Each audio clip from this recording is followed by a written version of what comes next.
আসসালামু আলাইকুম রহমতুল্লাহ। আপনাদের সবাইকে স্বাগতম। মাশাআল্লাহ এগ্রোর পক্ষ থেকে আমি আছি হজরত আলী। আজকে আমি আপনাদেরকে কিছু মুরগি দেখাবো, যেগুলো মনে করেন টাইগার মুরগি এবং দেশি মুরগির ক্রস। তো চলুন দেখে আসা যাক। এই যে দেখতে পাচ্ছেন এই মুরগিগুলো, এই যে আমাদের এখানে একটা রাতা আছে, যেটা মনে করেন সবচেয়ে বেশি বয়স, ওটা আমরা ডিম থেকে ফুটিয়েছিলাম।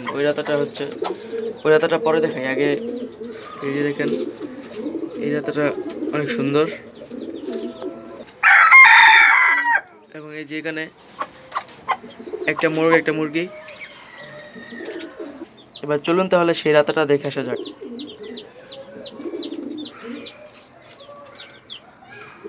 মাশাআল্লাহ কত সুন্দর দেখতে রাতাটা।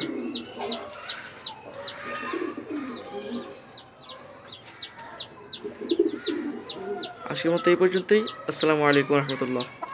দেখা হচ্ছে অন্য কোনো ভিডিওতে।